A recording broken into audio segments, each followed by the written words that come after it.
Halo teman-teman semua, di video kali ini kami akan menyampaikan penjelasan singkat mengenai kewajiban perpajakan konsultan manajemen investasi. Kira-kira sama nggak ya dengan berbagai profesi lainnya?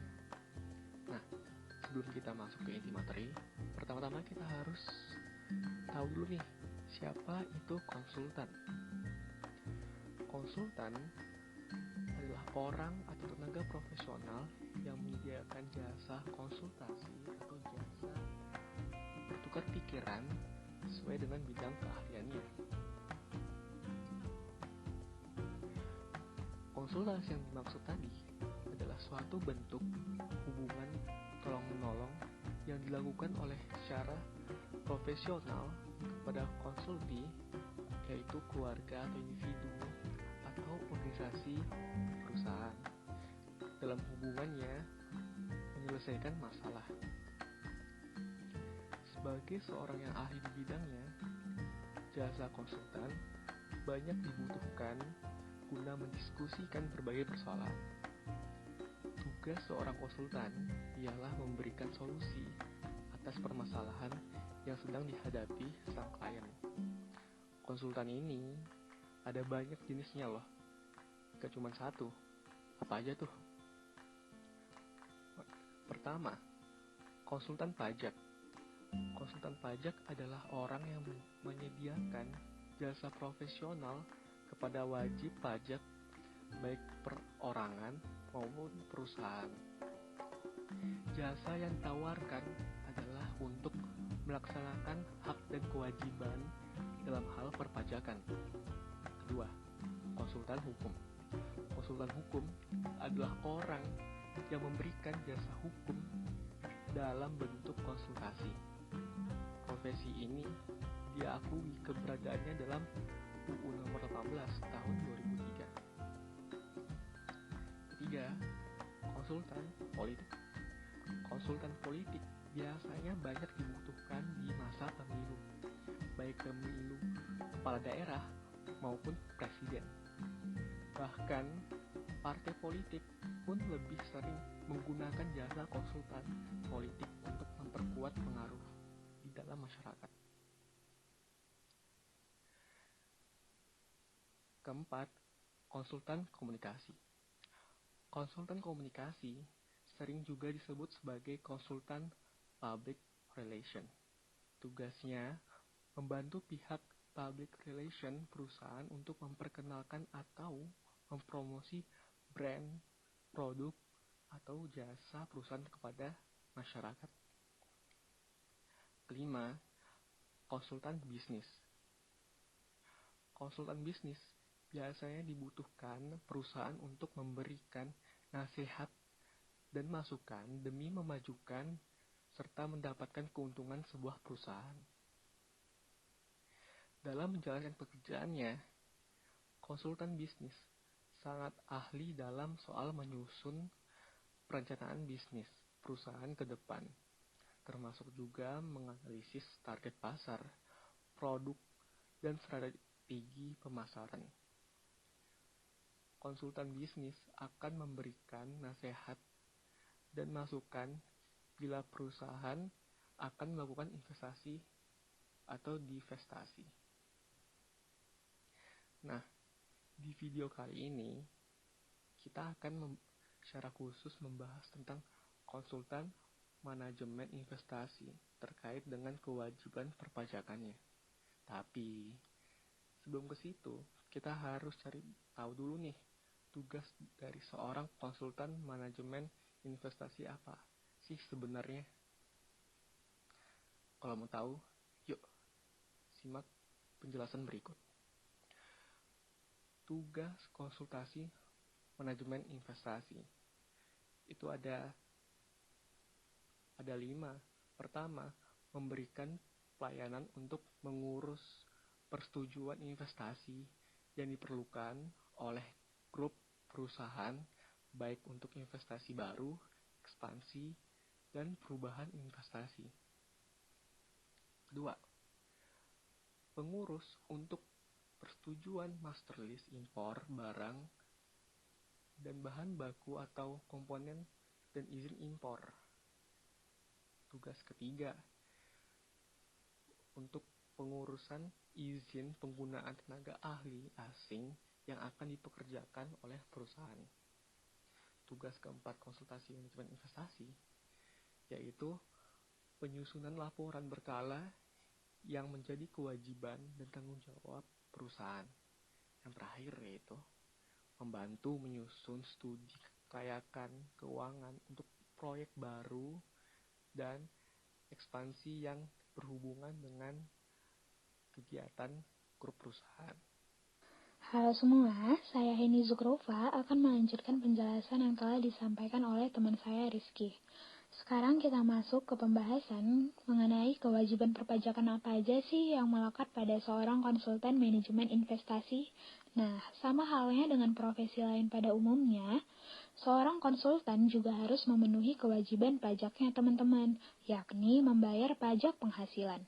Pemotongan pajak terhadap profesi-profesi didasarkan pada apakah ia hanya sebagai pegawai saja atau sebagai pegawai sekaligus tenaga kerja lepas yang melakukan usahanya sendiri. Dalam Peraturan Direktur Jenderal Pajak Nomor 16/PJ/2016 disebutkan bahwa penerima penghasilan bukan pegawai yang dipotong PPh 21 salah satunya adalah tenaga ahli yang melakukan pekerjaan bebas. Kemudian, pajak profesi konsultan ini terbagi menjadi 3 teman-teman. Yang pertama ialah kewajiban pajak profesi konsultan sebagai karyawan. Sebagai seorang karyawan, maka kewajiban pajaknya ialah PPh pasal 21. Pajak penghasilan ini dipotong dan dibayarkan oleh perusahaan atau pemberi kerja ke kas negara dari gaji karyawan setiap bulannya, teman-teman. Lalu yang kedua ialah kewajiban pajak profesi konsultan independen. Karena profesi ini merupakan pemilik dari usaha jasa konsultasi, maka kewajiban pajaknya sebagai wajib pajak orang pribadi. Lalu yang ketiga ialah kewajiban pajak profesi konsultan independen sekaligus pegawai. Jika seorang konsultan itu menjalankan usaha jasa konsultan sekaligus sebagai pegawai sebuah perusahaan konsultan, maka ada ketentuan perhitungan pajak penghasilannya sendiri, teman-teman. Kemudian, kita akan membahas mengenai ketentuan pajak orang pribadi. Karena pajak profesi konsultan sebagai karyawan dilakukan oleh perusahaan, yakni PPh 21 dipotong dan dibayarkan perusahaan, maka perhitungannya sama seperti pajak penghasilan pasal 21 pada umumnya untuk karyawan. Dalam pasal 21 Undang-Undang Nomor 38 Tahun 2008 tentang pajak penghasilan, disebutkan bahwa PPh 21 adalah pajak atas penghasilan berupa gaji, upah, honorarium, tunjangan dan pembayaran lain dengan nama dan dalam bentuk apapun yang sehubungan dengan pekerjaan atau jabatan, jasa, dan kegiatan yang dilakukan oleh orang pribadi subjek pajak dalam negeri. Merujuk pada pasal 3 huruf C angka 1 Peraturan Direktorat Jenderal Pajak Nomor 32/PJ/2015 tentang pedoman teknis tata cara pemotongan, penyetoran, dan pelaporan pajak penghasilan pasal 21 dan atau pajak penghasilan pasal 26 sehubungan dengan pekerjaan, jasa, dan kegiatan orang pribadi, disebutkan pula bahwa penerima penghasilan yang dipotong PPh pasal 21 dan atau PPh pasal 26 adalah orang pribadi yang merupakan bukan pegawai yang menerima atau memperoleh penghasilan sehubungan dengan pemberian jasa, meliputi tenaga ahli yang melakukan pekerjaan bebas yang terdiri dari pengacara, akuntan, arsitek, dokter, konsultan, notaris, penilai, dan aktuaris. Untuk materi yang selanjutnya akan dilanjutkan oleh teman saya yaitu Neni. Halo, saya Neni, dan untuk selanjutnya teman-teman pasti penasaran kan untuk kewajiban perpajakan kategori konsultan yang lain, yakni konsultan independen dan konsultan independen sebagai pegawai, apakah sama ataukah berbeda? Jadi, perhitungan pajak penghasilan konsultan sebagai wajib pajak orang pribadi independen berbeda dengan pajak penghasilan konsultan sebagai pegawai sekaligus memiliki usaha sendiri. Pengenaan pajak penghasilan wajib pajak orang pribadi yaitu yang pertama, untuk penghasilan dari kegiatan usaha dengan omset lebih dari 4,8 miliar, dalam hal wajib pajak melakukan pembukuan. Perhitungannya adalah peredaran bruto dikurangi biaya, dikurangi atau ditambah dengan koreksi fiskal, kemudian dikurangi PTKP, dan dikalikan dengan tarif yang ada dalam pasal 17. Dan untuk yang selanjutnya adalah untuk penghasilan dari kegiatan usaha dengan omset kurang dari 4,8 miliar, dalam hal wajib pajak melakukan pencatatan. Di sini perhitungannya, peredaran bruto dikali dengan NPPN persen, kemudian dikurangi dengan PTKP, dan dikalikan dengan tarif pasal 17. Konsultan yang bekerja di bawah perusahaan atau firma sebagai pegawai, penghasilan dari pekerjaannya seperti gaji dan honorarium dikurangi dengan biaya jabatan jika statusnya adalah pegawai tetap, kemudian iuran jaminan hari tua, dan sebagainya. Nah, teman-teman, selanjutnya untuk perhitungan pajak penghasilan konsultan. Karena profesi konsultan independen merupakan pekerjaan bebas, maka ada beberapa ketentuan pengenaan pajak penghasilannya, yaitu yang pertama menggunakan mekanisme PPh orang pribadi secara NPPN. Perhitungan ini dengan nomor klasifikasi lapangan usaha untuk jasa konsultasi tertentu. Perhitungan pajak penghasilan orang pribadi dengan mekanisme NPPN ini bagi yang tidak menyelenggarakan pembukuan. NPPN bisa digunakan oleh wajib pajak dengan peredaran bruto kurang dari 4,8 miliar dalam 1 tahun pajak. Untuk menggunakan mekanisme NPPN ini, wajib pajak harus mengajukan pemberitahuan kepada Direktorat Jenderal Pajak. Nah, untuk mekanisme yang selanjutnya adalah menggunakan mekanisme pajak penghasilan orang pribadi umum dengan metode pembukuan. Mekanisme ini berlaku bagi wajib pajak orang pribadi yang menjalankan usaha dan atau pekerjaan bebas dengan melakukan pembukuan. Perhitungan pajak bagi orang pribadi yang menyelenggarakan pembukuan ini dilakukan dengan menggunakan mekanisme perhitungan biasa sesuai dengan ketentuan tarif yang ada pada Undang-Undang PPh pasal 17. Nah, untuk yang selanjutnya, perhitungan pajak penghasilan profesi konsultan. Secara garis besar, perhitungan pajak penghasilan pribadi didasarkan pada ketentuan penghasilan tidak kena pajak atau PTKP dengan rincian yaitu wajib pajak orang pribadi adalah sebesar 54 juta rupiah. Tambahan wajib pajak yang memiliki status kawin adalah 4.500.000 rupiah. Tambahan untuk istri yang penghasilannya digabung dengan suami adalah 54 juta.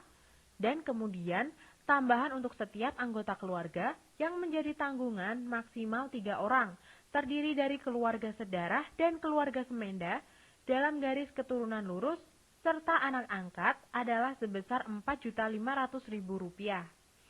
Nah, berdasarkan pasal 17 ayat 1 huruf A Undang-Undang Nomor 36 Tahun 2008, perhitungan tarif pajak pribadi menggunakan tarif progresif, sama halnya dengan tarif PPh pasal 21 dengan ketentuan besar tarif yaitu 5% untuk penghasilan sampai dengan 50 juta.